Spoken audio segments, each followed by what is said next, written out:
Hey, everybody. This episode of Our Kids Play Hockey is brought to you by our title sponsor, NHL Sense Arena. Look, we all want our kids to succeed in hockey, but let's face it, finding training that's both effective and enjoyable can be a real challenge, and not to mention expensive and a total drain on time, especially if you have to drive to the rink, pay a private instructor. There's so many reasons that money gets spent on this game. But that's where NHL Sense Arena steps in. It's a virtual reality training game that brings the rink into your home that takes off-ice training to a new reality. It's designed to improve hockey sense and IQ, something that's lacking majorly in the game today for both players and goalies. And you get unlimited access to over 100 drills and training plans from top coaches and players that can be played anytime, anywhere, with drills approved by USA Hockey player and goalie development directors.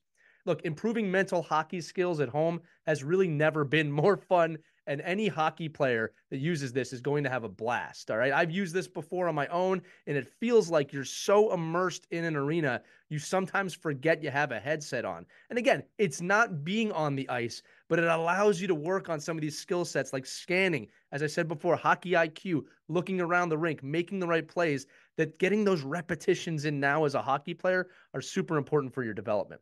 So NHL Sense Arena is giving all the listeners an exclusive offer for $50 off an annual plan when you use our code Hockey Never Stops at checkout. Again, that's Hockey Never Stops. All you got to do is go to hockey.sensearena.com. Again, that's hockey.sensearena.com. Use the code Hockey Never Stops, and you'll save $50 on your annual plan of NHL Sense Arena. Make sure to check that out and enjoy this episode of Our Kids Play Hockey.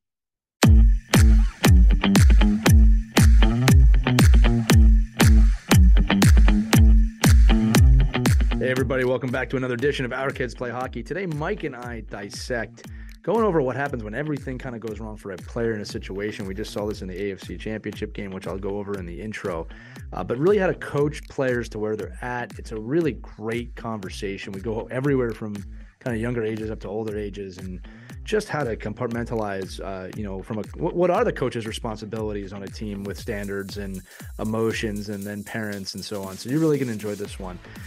Also, whether you're a first-time listener or a long-time listener, we always want to thank you and ask you, if you haven't already, to give us a 5-star review on whatever podcast platform you're listening on. Share this with friends, and then also join our Facebook group. It's a private group on Facebook. A lot of you have been coming in there lately.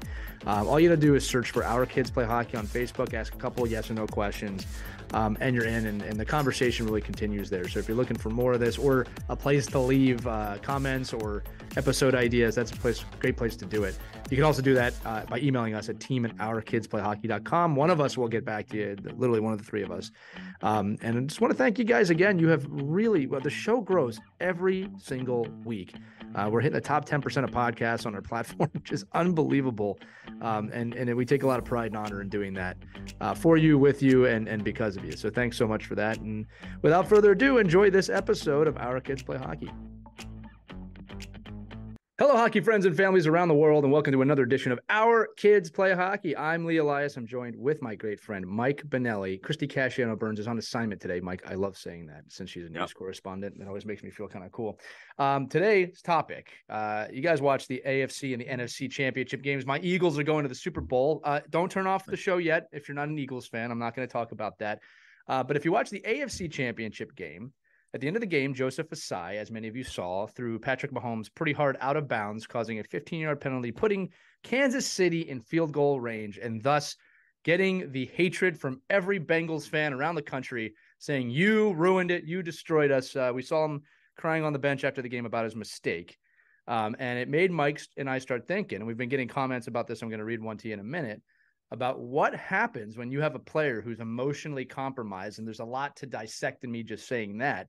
How do you coach to that, right? How do you coach to the player that has done something like that? Now, we're going to dissect that situation a little bit more in a second. But in addition to that situation, we also got a message from one of our listeners who, again, the name has been removed to protect the innocent.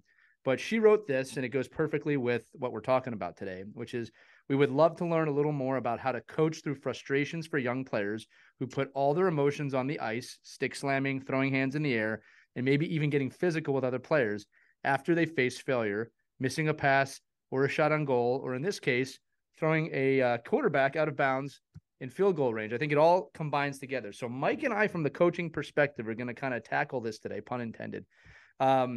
How to coach players in emotional situations, really at any time of the season. But Mike, let's start with the Joseph Asai situation, because I think you and I approach this the same way, in the sense of, yeah, look, it's a tough play situation to end the game, but Bengals didn't necessarily lose on that play, right? In fact, I think if that game went on forever, the score would have just kept going back and forth. So you and I talked about this in the pre-show. I think we should just jump right in about Joseph Asai and that moment. Yeah, I mean, I don't know. I always look at it like, where a player's fault is when he intentionally bets on a game and loses it for the team. That's the player's fault. Right. When you can't, it's so hard to blame an athlete for a mistake in the highest stressed environment possible. And I think we all know as coaches, we play to our training, right? So when that player was in the position, in a lot of ways undisciplined, it's like, okay, you can look at it and say, well, it's such an undisciplined play. Well, the player, I don't think, like, again, I don't know the player. I don't know the exact situation. I guarantee the player is in his head saying, you know what, I'm going to drill this quarterback, knock him out of the game. We're going to win the game because of me, because I'm going to hurt this player.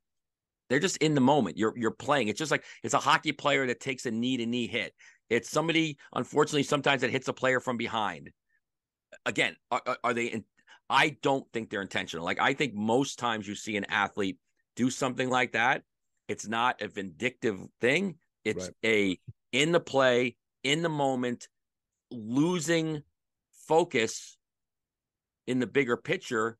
And I don't want to say it's his fault, but it's just it's again the result of the training, and you always fall to the level of the training you have. So maybe the player's never been trained in a situation where there's seconds to make a decision, milliseconds really, to make a decision and hold off. Because what happens if he holds off and that player runs down the line? Right. Like, you're programmed to finish the play. It's like other professions. You're programmed to do something, and then when you do it, people say, well, why would you do that? Right. Because this is what I'm programmed to do. And it's so hard to lay off that programming. Yeah, I think also, to your point, and again, I know Bengals fans out there. A lot of people out there probably listening saying, "No, but you got to know." Wasn't there a play earlier? Wasn't there a play earlier that the Bengals benefited from? Like, you could go way back to the first quarter and say, "Well, they benefited from getting an offsides call back," or So any time in the game is a crucial part of the game, right? Like, whether it happened in the first quarter or the last second.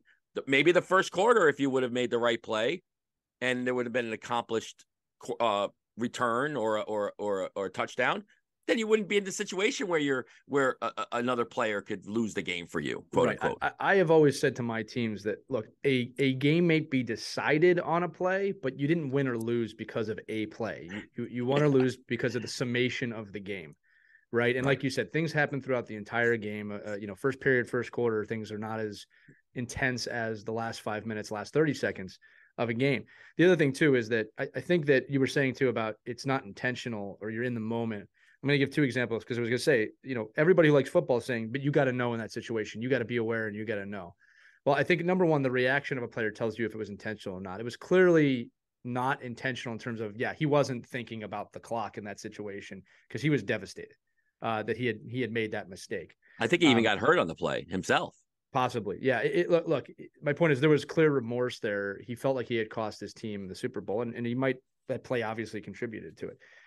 That's number one. And you can see that, when a player's trying to hurt somebody else, I think, but they stand over them, they laugh at them. But like, even Lawrence Taylor, if we're talking football, when he when he broke Theismann's leg, I mean, he was the first one, get the medical people out here.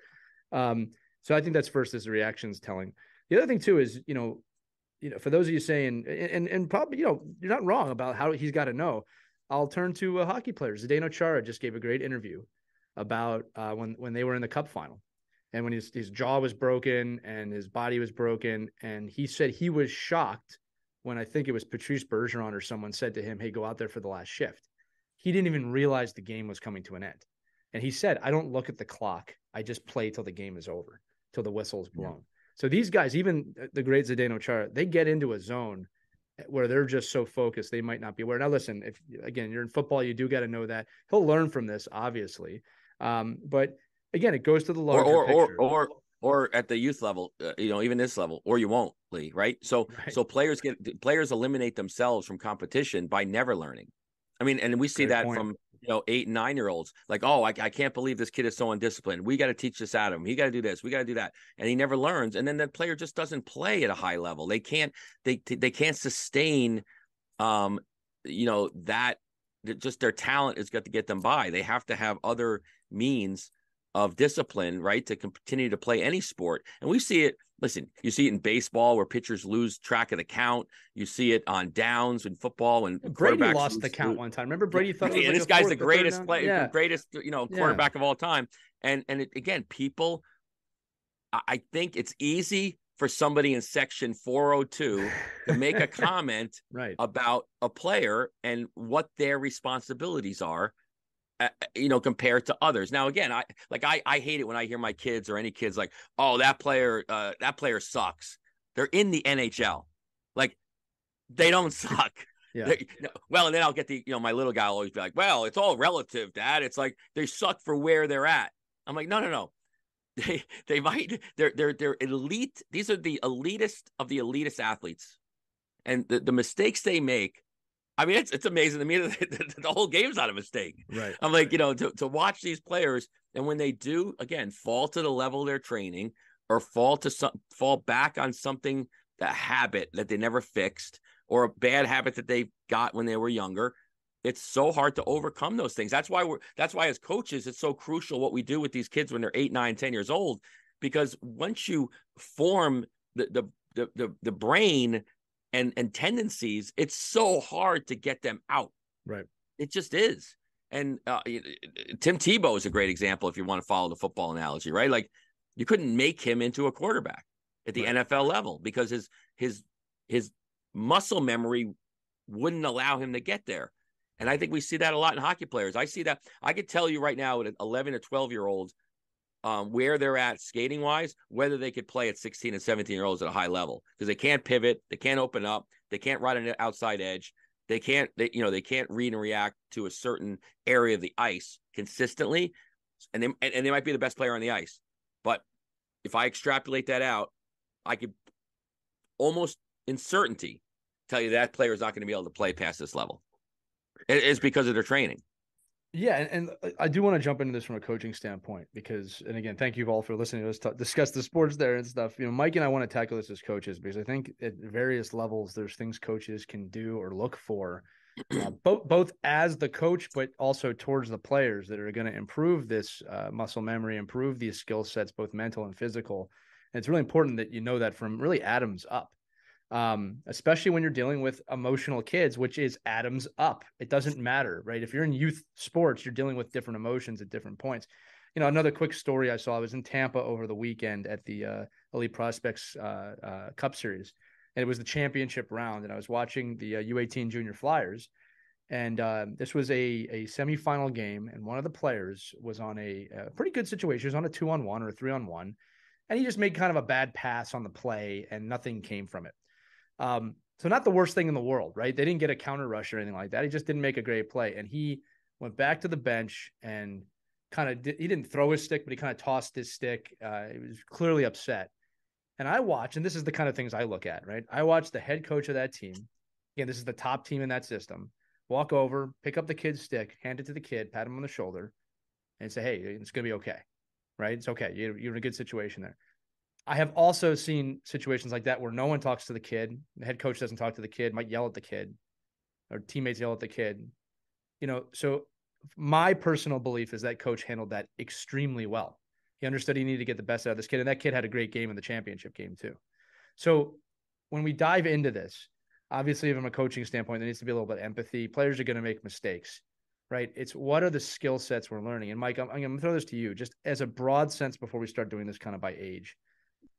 My goal as a coach in youth sports,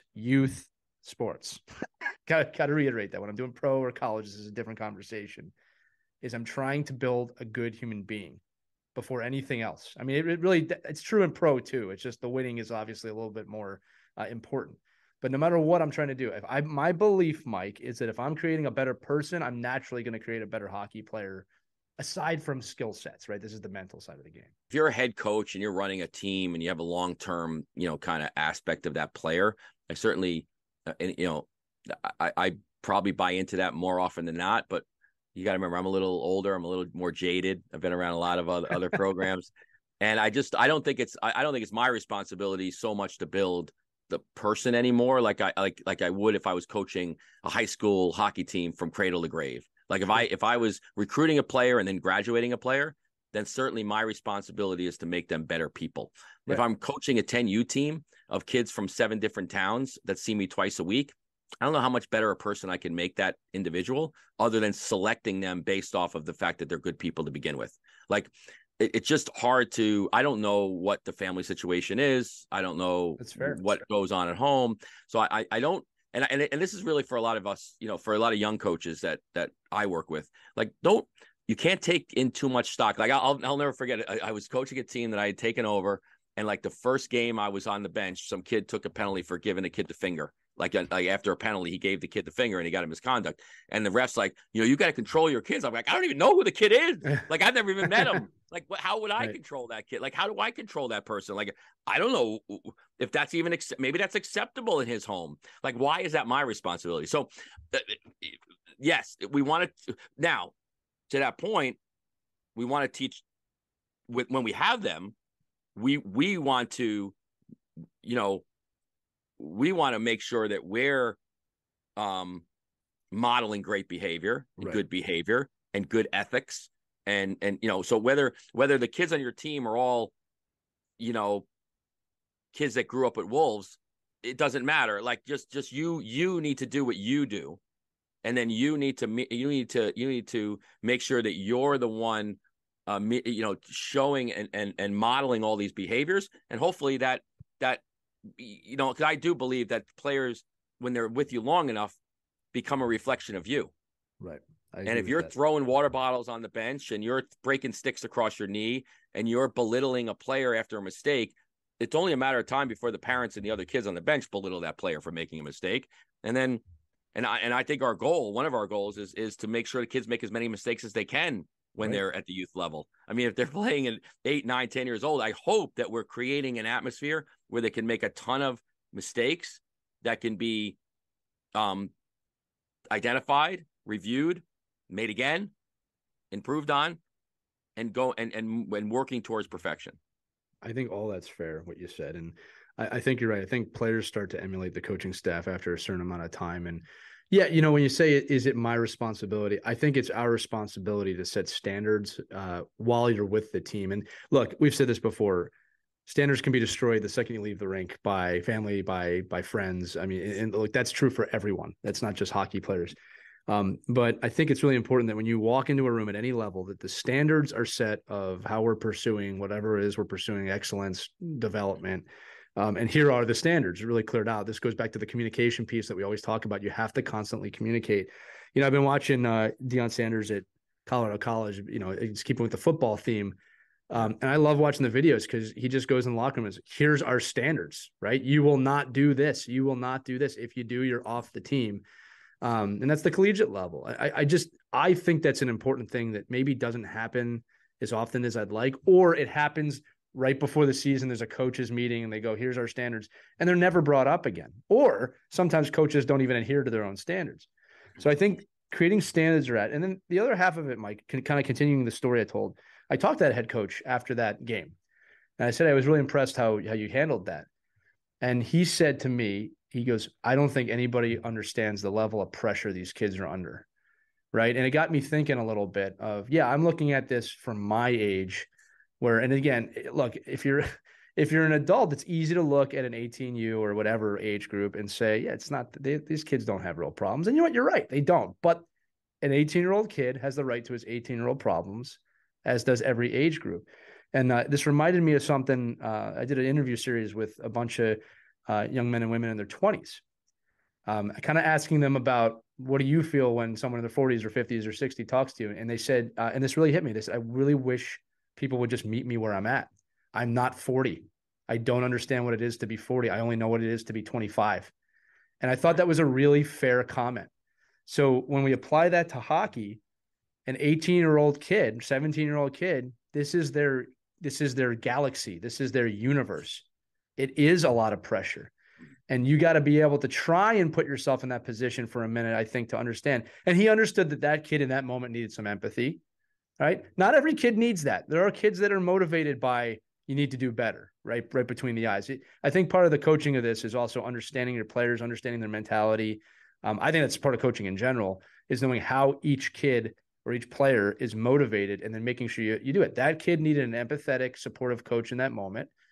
All right. If anybody out there is going, hey, that's weak, that's not how coaching works. If you want to get maximum performance out of a player, you need to know how your players are motivated, or somebody does, right? To get the best out of them. I think that's one of the coaching mistakes of the past, Mike, is that coaches would be one way with all the players, and that's the way it is. And again, I got to reiterate, we're talking youth sports right now. I'm not talking professional sports. That's a different monster. But yeah, set standards, meet these kids where they're at, communicate early and often. Let's talk about that for a minute. And then I want to talk about, Jack, just the emotional side of the game as the parents send us that message.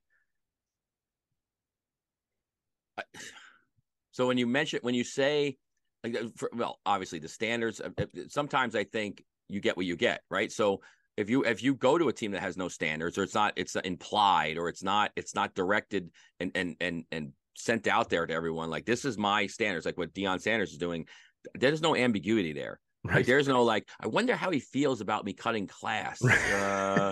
Maybe I can do it. Maybe I can't. There's no like, there, again, and I'm at that level, at the college level coaching and high level high school coaching and prep school coaching. I certainly would. I'd always try to give myself a lot of gray. So I wouldn't have to be a hard and fast, like, this is where, because I mean, go back to the junior flyer kid and think about the pressure. Listen, if there was a video of Mike Benelli on a penalty shot to tie a game up with a minute left in the game and took a backhand and hit the scoreboard with the puck, if that was out there, that's with me for the rest of my life. And that's what these kids deal with. Right. The fact that everything they're doing on the ice is on Live Barn. Everything they do on the ice is videotaped by mom and dad or another player or another kid. And a lot of these people love to not, they want to not think about the fact that other athletes and other people that are adults and other kids are intentionally trying to knock these kids down. Yeah. You need to then have a coach even more empathetic. Like, when I got off like my coach, I'm sure was like, oh crap, I cannot believe, but you know what my coach said to me when I did that, when I was in college? Like, well, hey, you earned the right to even get the penalty shot because you worked your ass off to get down the ice and cause that situation. Okay, you hit the scoreboard. That wasn't the greatest thing in the world, but again, I was able to take that, and it was just me and my teammates, and it was over. There's no video of that anywhere. But now, Mike, is this a true story, or are you just making it? No, that's a true story. It's very detailed. I was going to say that's a true story. My college teammates will tell you. Yeah. Oh, it's true. I'm watching you, and I'm like, this is not a scenario. This happened. No, that's me. That's me. But I always put that in the back of my head, saying, if that was on YouTube, right, that would be on YouTube forever. Right. And these kids have this pressure of. It's a great point. Trying to have perfection in a world that we only see perfection. Nobody sees the kid that does, flips the stick and catches the puck and knows that he's done that for 7 days before they got the video right. Right. Like, they don't see all the out clips. They only see the success. And I think it's even more important for us then to be so much more proactive as coaches, getting back to even the email and the discussion about, where is the emotional piece of our kids? And it's more, I think, and this is just from me working with kids for the last 40 years, is that it's more, they have so much more on them than just their own teammates. Yeah. They literally have, I mean, I guess it's a badge of honor, right? If you're an Instagram kid or a TikToker or whatever, or Snapchat, and you have, 27,000 followers, that's 27,000 more people knocking you down.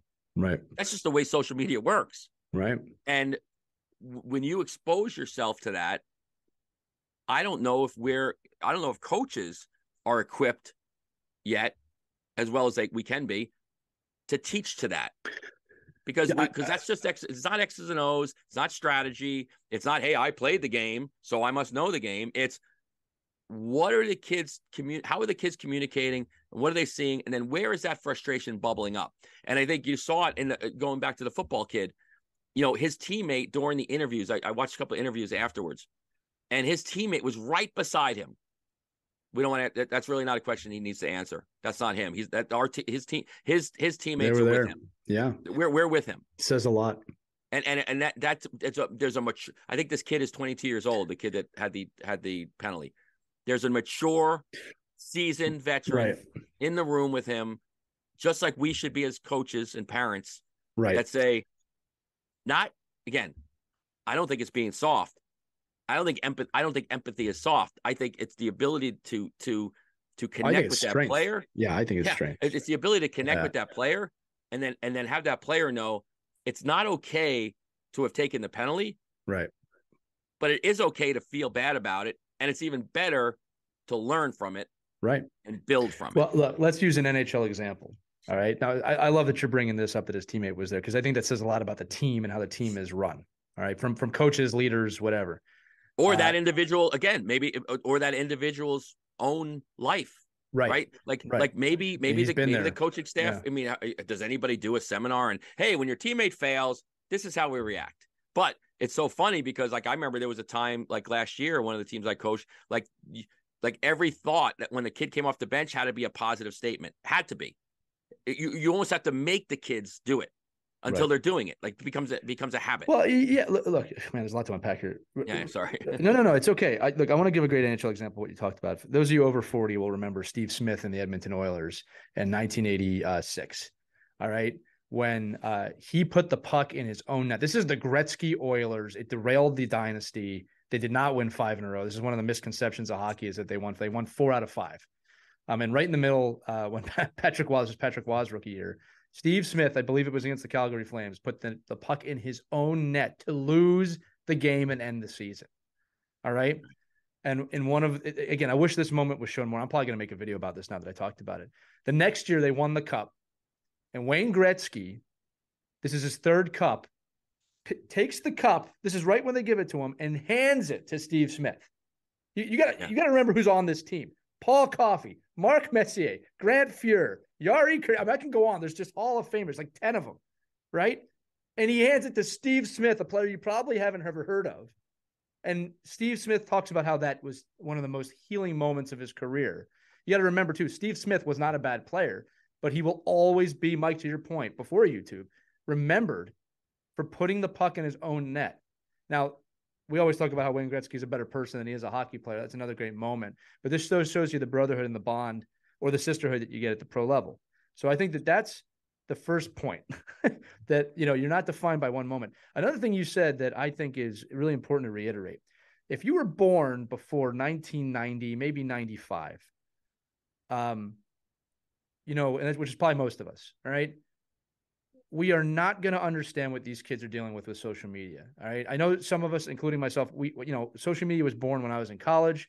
We all wear that as a flag, right? That we were there when it started, but we didn't grow up with it. Right. You're right, Mike. My greatest failures on the ice, they're not on film. You can't find them. So these kids deal with that. And I have been asked before, what's the solution to the social media aspect of the cyberbullying or whatever you want to call it? And while that's a very vast answer, it really comes down to one thing. As parents and coaches, we play a role in this too. It's building self-esteem in our kids off the internet. That can be built at home. And I think that, and this is no one's fault, because we didn't grow up with social media, we're not really keenly aware of the effects. I think we kind of know that our kids look at that.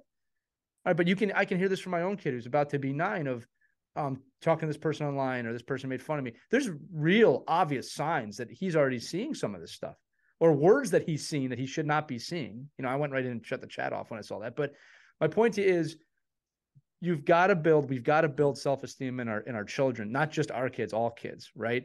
And make them understand that your self-worth is not based on 27,000 likes, 27,000 thumbs down. All right, that is a human highlight reel, and that we as a society do need to get better with this, and we will. We always tend to evolve after the technology is made. right? But for those of you thinking that question, it's about building self-esteem in your kids, having the conversation so that when something like that does come across their feed, they have some of the tools to build on it. Now, Mike, I'm going to pivot here a little bit more because I love that you said empathy is not a weakness. I agree with you. Empathy is a strength. I think we're learning that as a society after the last few years. I think when it comes down to emotions, and this goes back to the letter we got from a parent, I'm just going to tell you my experience. Everybody does this a little bit differently. I think a lot of us growing up, and again, the further back you go, the harsher this gets. We were told, don't cry, don't feel, don't do that, don't act that way, don't be mad, don't be sad. We got a lot of don't feel, okay? And I completely understand why generations of the past had to live like that. We didn't go through any great world war. We have been through wars, but we didn't go through the Great Depression. It's a pretty, some of you may disagree, but it's a pretty good time to be alive when you think about it from a technological standpoint and all the things that we have, right? So I think it's important that kids feel. I just think it's important they understand what they're feeling. And then this is the key, getting it under control. So one of the things I do with my kid is when he's having a massive temper tantrum, either of my kids, or they're being kids and they're going nuts, I really try to get them to focus on, hey, tell me what you're feeling. Are you angry? Are you sad? And then I have him say it. I'm angry. I'm frustrated. I think I've talked about this on the show before. I want him to identify the emotion that has hijacked him so he can start to get it under control. To me, that's the skill I, as his parent, want him to have. Know what you're feeling and get it under control, but don't stop feeling. Because I think if you eradicate emotion from a kid, A, I think you've taken something from them that's pretty important for their life. But B, I think you also take away some of the coping mechanism. All right. Going back to Asai, he was bleeding emotion on the sideline, right? He was feeling something. All right. You can't take that out of a person completely. So anyway, Mike, I'm droning on here a little bit, but I think that's important at any age group of let the kid feel what they're feeling. It's how quickly can they get under control. And Mike, to your point, going all the way back to the beginning of the episode, that starts to build the skill set and the tools of when you hit a horrible moment, that you start to understand how to navigate that moment. You're not going to not feel like crap if you make a horrible play. That is going to happen. It's how do you navigate that moment and find your way back so you can continue to play on. And this goes beyond sports, obviously. Hey, Mike. Yeah, well, think about that. We're not trained as parents to do that. And then you were right. asked to be a parent coaching a team of 15 kids that have never been Emotional trained kids. to do that. Emotional right. So, I mean, kids, so one of the guys I work with, Wally Kozak, he's up in Vancouver and Calgary, maybe. And a lot of things we talk about is that, levels of directorships and how organizations structure what they're going to do for their youth hockey programs.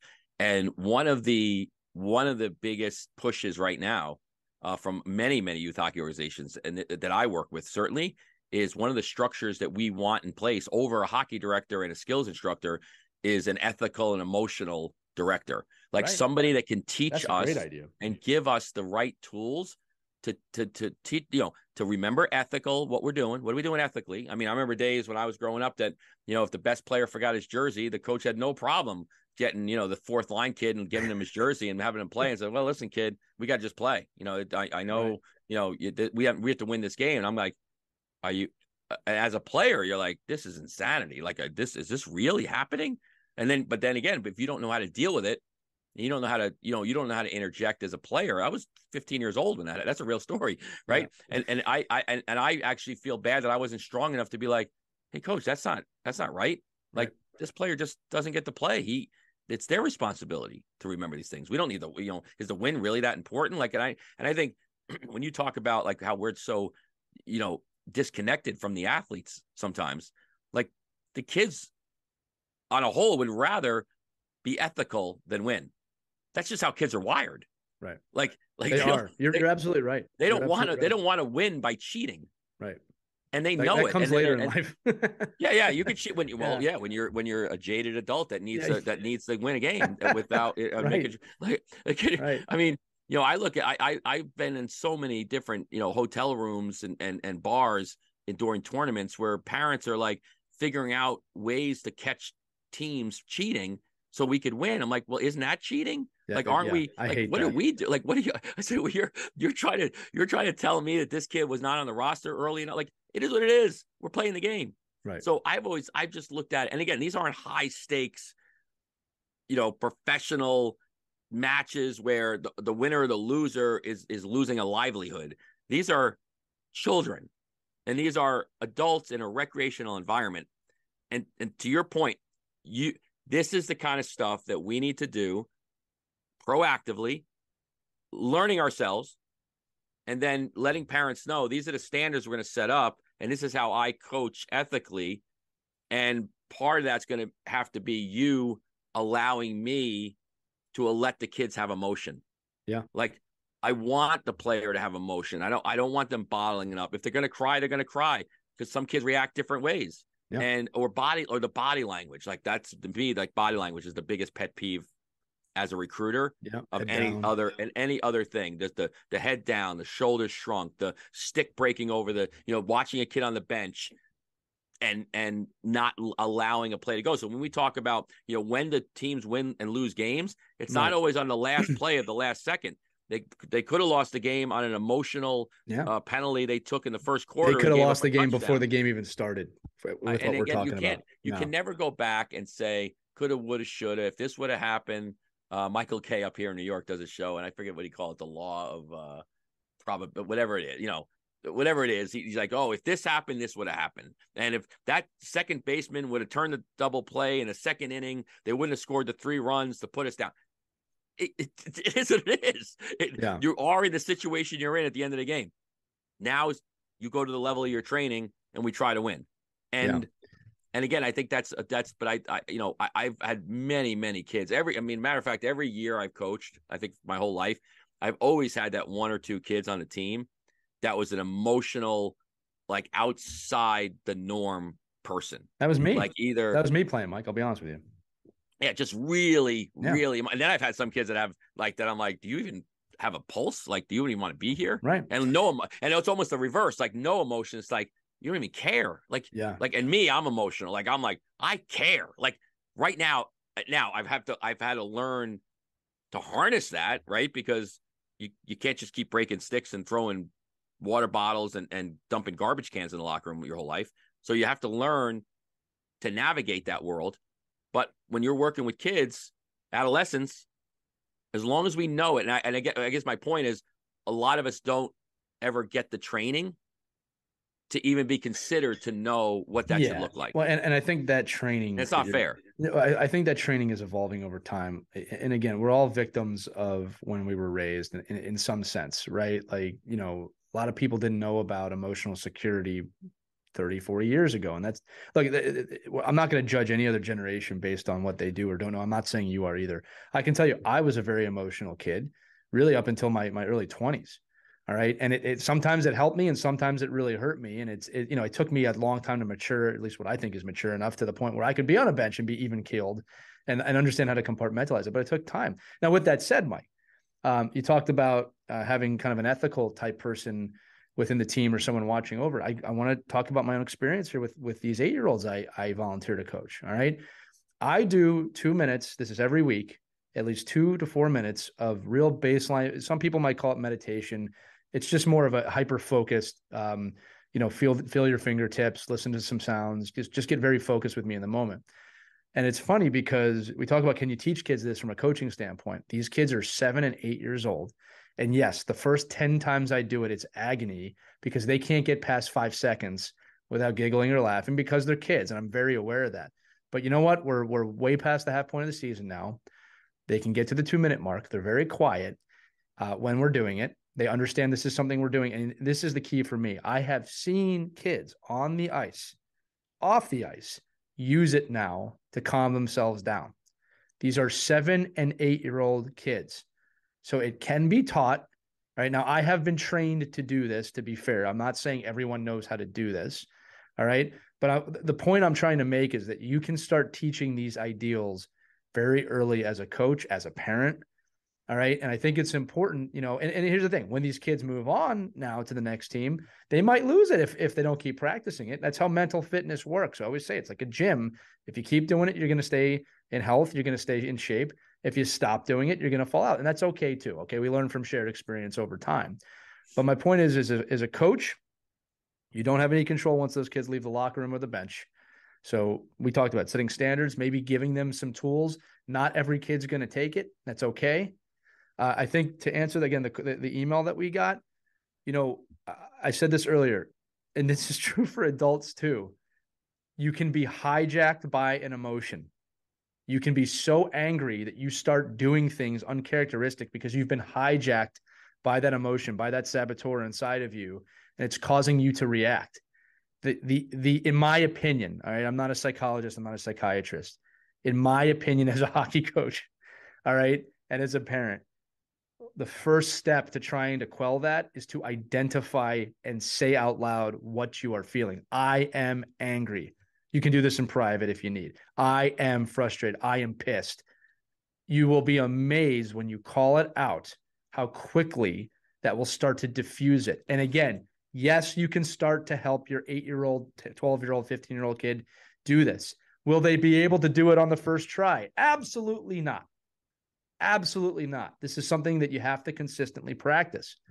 All right. But that is my experience, is that if you can get them to call out what it is that's happening, it will start to diffuse it. They can start to get some control. And Mike, I've seen this before with my own kids. They get control, then they burst again. They get control and they burst again. Just like a volcano, right? You got to harness it and be patient with it. It's hard. It's my point. It's the exact point I'll make to every single person that will listen, that if you do something once, it cannot stick. It doesn't stick. If you want great power skaters, and you want the best skater in the world, you can't go to a week-long power skating clinic and then practice for 28 weeks with somebody that doesn't know jack about skating. That's because right. you're gonna fall to that. You're gonna fall to the level of your training. It's the same thing emotionally. It's the same thing ethically. If you're gonna have your, like, I was at a league lacrosse meeting the other day, and everybody was fighting, the whole league. I mean, basically, I don't know who these people are, fighting about doing a live, like, Positive Coaching Alliance parental code of conduct type of meeting, like even Zoom. Nothing. We have to go to an auditorium. You make it easy. Wednesday night, 7:30. The pushback from these people saying, "Oh no, well, our kid, we sign a code of conduct at the beginning of the year. Like when they register, they got to sign a code of conduct." And the one guy admits, "I don't even know if anybody reads it because they just kind of sign it and send it in. I don't think they even read it."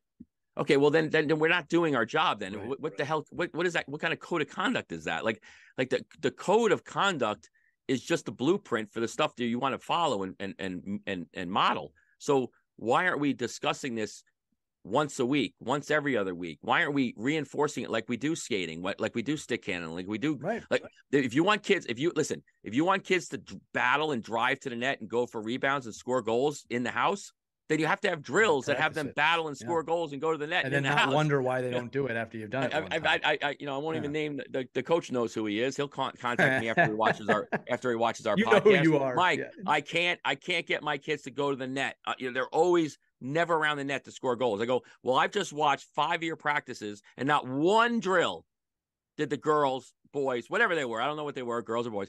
Not one time did the player have to go to the net to finish the play. They all went to the line.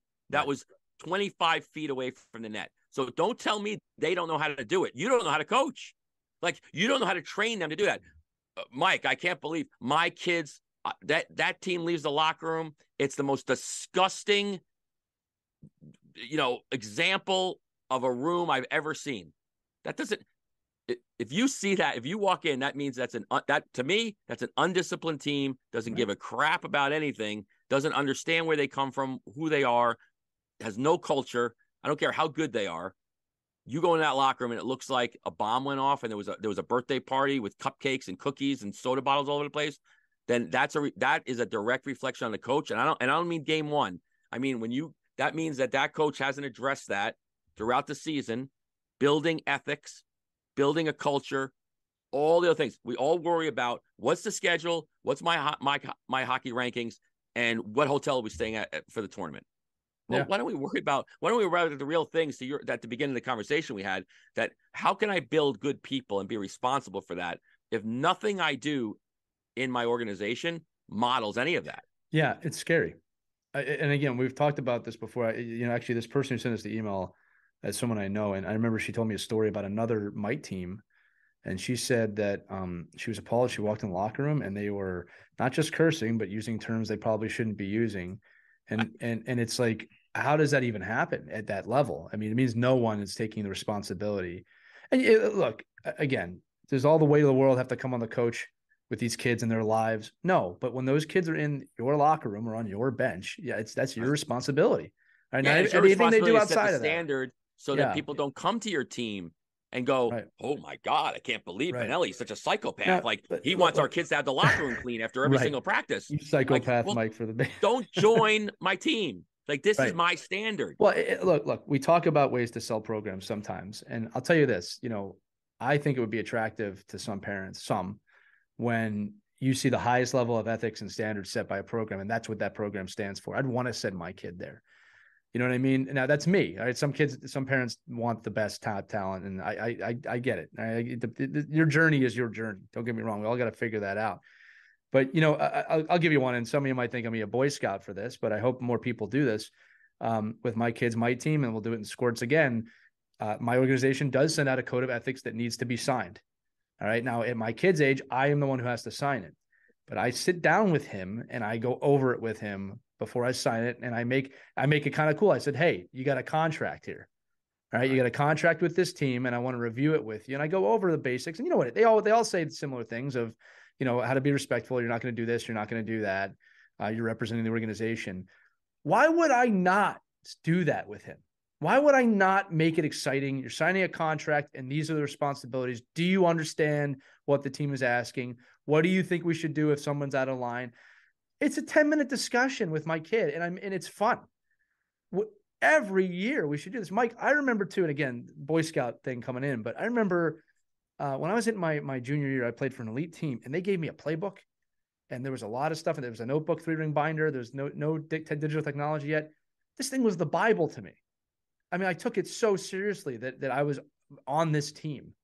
You know what I mean? And again, that's me though. Okay. Not every athlete's going to be like that. And I completely understand that. I probably went overboard with this a lot of times, but you got to make that part of it somewhat fun or somewhat realistic, because I'll tell you what, when you get to the higher levels, those contracts really do mean something. It means you might not get paid if you're fortunate enough to play. Go ahead, Mike. Well, I used to have these conversations as a hockey director with parents, like use our sport to support you. Like our sport is so powerful to your kids. Yeah. I want to support you through sport.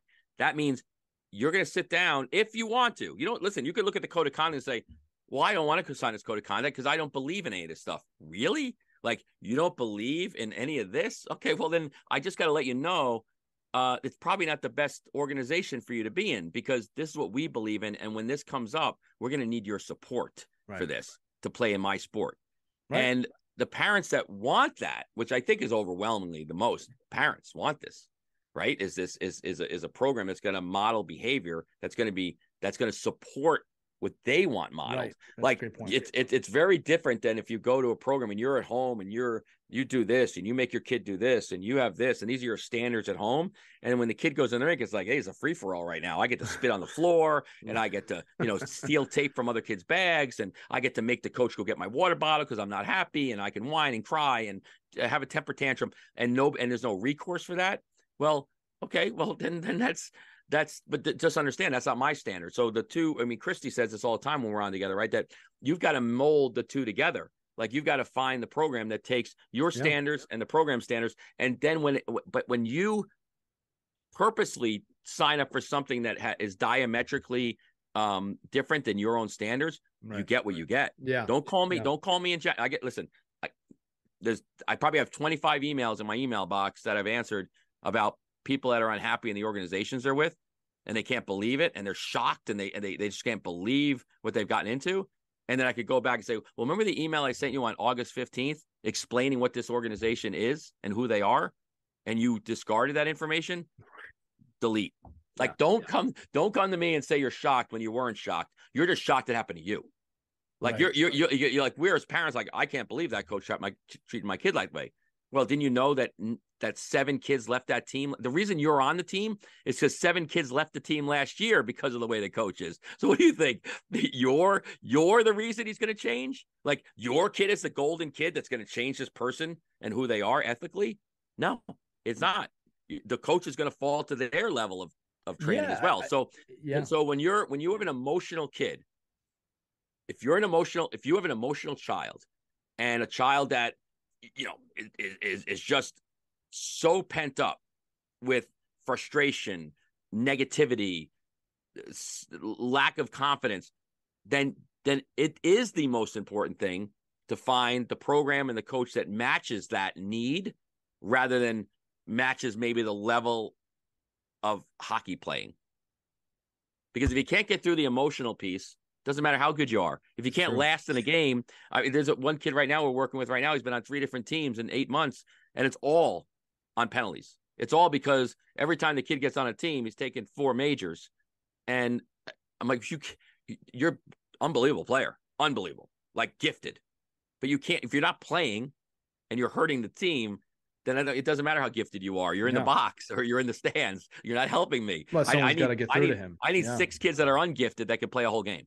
Yeah. And again, going back to the beginning of the episode, right? Is he doing that on purpose? Is he in the moment? I don't know. Every kid's a little different. Someone's got to try and get through to him or her to understand that, and Mike, it's all fantastic points you're making. I mean, like, again, every kid's a little bit different. Every kid's got to be treated a little bit differently.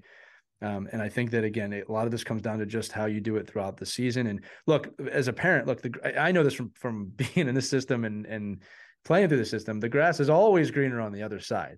And if you make a gut emotional decision, you might not realize what you're doing. All right. And look, FOMO, fear of missing out plays into this heavily for some parents too, of do I go to the ethical team with the high standards that's really going to make my kid a good human being? Or do I go to this other team that might get him 15 scout looks this year because that's what a parent told me about the whole team, but my kid might not be good enough. We all got to walk that line on our own. But I would say that if you're mad or you're frustrated with the organization, just take a step back and really look at it. You might be right. It might be right to move. All right? I'm not saying that's ever wrong, but the grass is always greener on the other side. And I've had a lot of conversations with parents that have left one organization going to another. It's like, this wasn't what I thought it was going to be. And I go, what did you think it was going to be? Couple more quick ones for me before we close this out. Just some quick tips. All right. These are not always easy to implement. But going back to that email, it said, what do I do when my kid slams his stick? What do I do when he throws his gloves? I know one of the common theories is this, and again, in the moment, this can be hard to do, but it's not to just tell them what not to do, right? Don't slam your stick. Don't throw your gloves. You want to ask questions or at least try and have a conversation of what is the right thing to do. All right. How else could you have handled that? Now, again, it depends on the age. You're not going to go up to an 18-year-old and say that. All right. But you do want to try and give them the path towards the correct behavior or better behavior, or explain, at least, again, if they're older, look, when you slam your stick, that how does that affect the whole team? Right. So sometimes asking great questions can help a player arrive at a point. Mike, you want to comment on that before I go to the next one? No, that's why I depend on my wife, the therapist, to do that. Like I'm like, she'll say, like, what are your feelings? Like, why do you feel like you need to break that plate? Like, why do you feel you need to throw the Legos across the room and you can't contribate to the family cleaning up? Like, and I'm like, clean the goddamn Legos up. Yeah. I'm guilty of that too. Again, I've learned. I think I've gotten actually a lot better at that, and I'm probably much better at with other people's kids than my own kids, no doubt about it.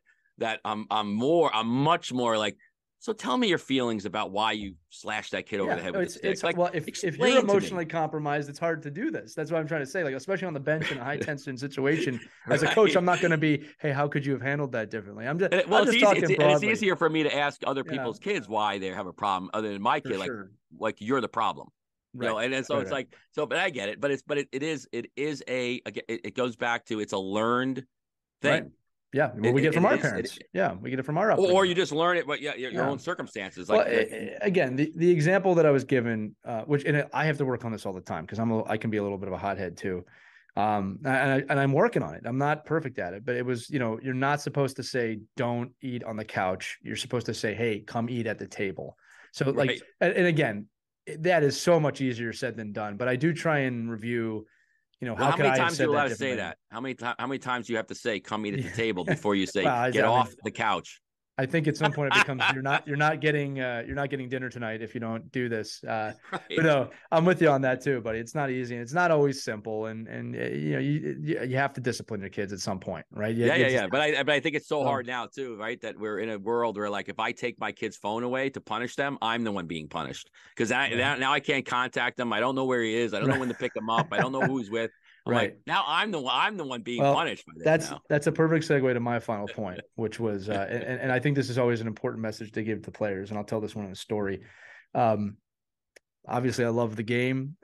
You kind of alluded to this earlier, Mike. I think one of the great ways to persuade your kids is to know what they love and know that you have some leverage over controlling that. I don't want to say taking it away, but controlling that. I remember one time, yeah, Influencing. yeah.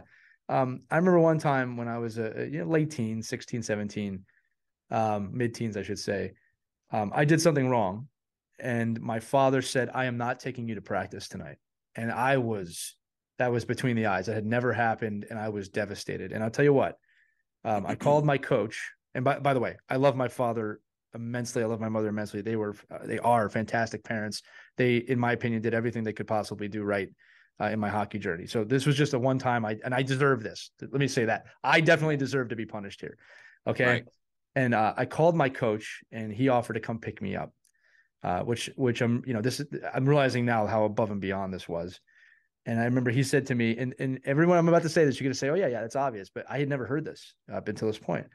I was very upset with myself. I was upset with my dad. And he said, first he told me you need to apologize to your father when you get home, which he's right.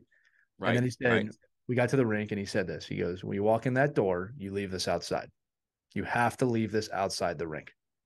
Right. Right. It's Right. over. It's over. And for whatever reason, that lesson, which I'm sure people had told me before, it clicked on that day. So I think that as you approach a rink, depending on what's happening, even if you're having an argument with your own kid, you got to start to implement that philosophy of when you walk through these doors, it's heaven, and you got to leave it outside, right? And kind of vice versa. If you have a bad game, you got to leave it in the rink. You know what I mean? So I always kind of had a grip on that after that how fortunate I am to be able to play this game still to this day. Like when I go to play adult league now, I'm at the age now where I'm fortunate with my body the way it is to be able to play it all. So anytime I'm at the rink, I'm just happy now because I can even be there. Right. Right. But I'll never forget that lesson. He said, you got to leave this outside the rink now and go practice. And I thought that was important. So when we're talking about emotions, I got a grip on it from that moment on for the rest of my life. All right. So again, great coaching moment, both Yeah. as a son. I did apologize to my father, right? He taught me. I was pissed, Mike. I remember being pissed, but he was right. That was a Yeah. good moment. So there's an example of a coach going above and beyond to teach me, meeting me where I was at, being empathetic that I was upset, and then teaching me something, right? And it was a pivotal moment. And again, I'm going to say this one more time, Mike. I guarantee you people had told me that before. I just didn't Yeah. hear it till that moment. Right. It wasn't affecting you. Like you didn't need to react to it either. I mean, Yeah. just, and I think, and that's funny. It's just like the coaches I work with, what I love now is I bet you it's probably more than 80-90%. At the end of every practice, they've all gotten a great habit of ending practice together, like not the scramble of the Zambonis coming on, get off the ice, Yeah. get all the equipment off.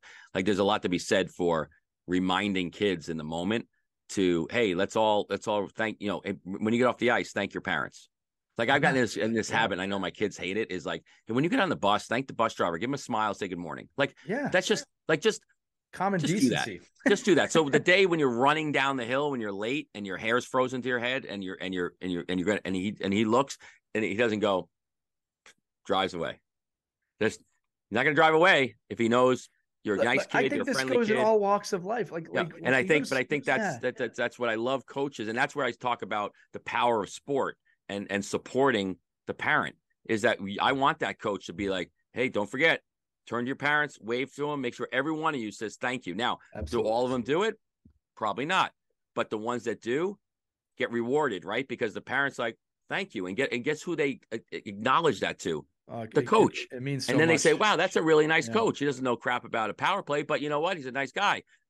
Or he has my best interest. Like, so no matter what you are in the level of your coaching and what you can bring to the table from strategy and logistics, at least they know okay, I have my son and daughter with a good person. Right. And if you listen to the coach's site, Hockey Factory's episodes with Matt Dumichel, he has this great series on all the, Shattuck St. Mary's and there's a free book on it too. We should free tell people book. It's on. Yeah, go to coach's site. Not to give them. Go they don't get need it. any more plugs. Yeah. But go get the book. Go get the book. Read it. But every single person, every single leader talked about what you talked about. The first thing they look for is good people.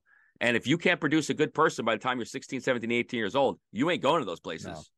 Yeah. So, and that starts. They don't want you. They don't want you. Well, they don't need you and they don't want you. There's a lot of there's a ton of really, really good hockey players out there. Tons.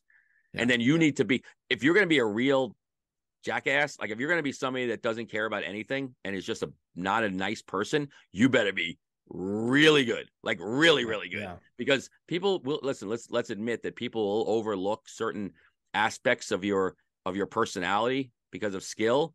But if you're the kid that's like every other kid, you ain't getting picked. Right. And we got to say that's most kids. That's the majority. That's what I mean. Like you're not the 1%er that can get away with it. It's the 0.1%er. Let's be honest. It's not even the 1%er, right?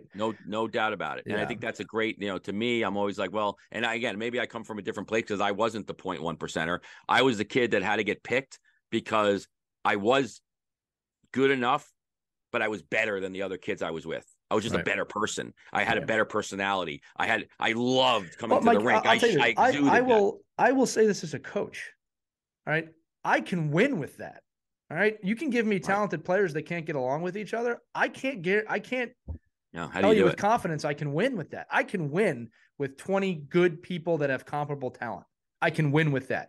I can't win with 3 superstars and a bunch of other guys that don't get along. That's not my style. All right. Again, it might be coaches that can do that. It's not me. The other thing I wanted to say too is this. Again, you were talking about waving to the parents. As a parent, I want my kid to feel safe with me after the game. I do not want them to fear getting in the car with me after the game of judgment or whatever, unless they want to talk about it. I think that's really important to note. I always want my kid to feel that after the game, I'm a safe place to be. Sometimes it's different if you're the coach of the team, but I think it's important that your home is a safe place, that your care is a safe place. Don't underestimate that. If you're coaching your kid, we did a whole episode about this, that the car ride is not for coaching. If you're coaching your kid the whole way home after a loss or a win, you might want to reevaluate that and give it some time. And Mike, again, very rarely do I not shake a ref's hand. I thank the Zamboni driver. I thank the scorekeeper. I thank my parents. I thank the people on the way out of the rink. There have been studies that show this is a good thing to do. All right. Look, if you want to know how far that can go, this is a quick challenge and I'll end the episode. Go to your local Starbucks or whatever the local version of Starbucks is and really thank your barista. These people get treated like crap by most people and they are shocked when you thank them. Well, they should. If you're at Starbucks, you should go to your Dunkin' Donut person and they're nicer. Yeah. Yeah. I'm just making the point of this is that, a lot of us don't realize that we don't treat each other with respect and love. It's horrible. I mean, it's just really. I sit back and I'm like, oh man, like that's so like you almost would go out of your way to even be nicer to the person. It's like look. I think it's also perspective. If you're upset that your golden latte took an extra 2 minutes, I mean, you got to reevaluate your own life at that point. We all got places to go. We all got places to be. Anyway, Mike, this was a great episode. For the barista. Yeah. we all got places to go. This was a fantastic episode. We missed Christy, but want to let all you know listening, we've got some really great episodes and some great guests coming up. We're booked out for the next few months, but we always leave episodes like this where we can answer your questions. So if you have a question, a comment, if you disagree with us, whatever it is, we want to hear from you. You can email us directly at team@ourkidsplayhockey, or as many of you have been doing, join our Facebook group. It's a private group on Facebook called Our Kids Play Hockey. You just have to answer a couple quick questions. Very easy. It's a yes or no question to gain access, but it's a really wonderful community of people who listen to the show. And you can ask the questions there and interact with other hockey parents. Again, that's on Facebook. And obviously our website, ourkidsplayhockey.com, has all of our episodes. And as a final request, if you're still listening, which we appreciate, if you can give this a 5-star review wherever you're listening to it, right? Just give it a quick review. Really helps us out a lot. Share it with your friends, your team snaps, your game sheets, whatever you're in. We want to build this community because we believe in you as parents and coaches, and just the wonderful reception we get from you whenever we see you in public. I mean, it really means a lot to Mike Christie and I, so thanks for that. But that's going to do it for this edition of Our Kids Play Hockey. For Mike Benelli, I'm Lee Elias. It's been a wonderful, Mike. We'll see you soon with Our Kids Play Goalie, Our Kids Play Hockey next time. Have a great week, everybody. We hope you enjoyed this edition of Our Kids Play Hockey. Make sure to like and subscribe right now if you found value wherever you're listening, whether it's a podcast network, a social media network, or our website, ourkidsplayhockey.com. Also, make sure to check out our children's book, When Hockey Stops, at whenhockeystops.com. It's a book that helps children deal with adversity in the game and in life. We're very proud of it. But thanks so much for listening to this edition of Our Kids Play Hockey, and we'll see you on the next episode.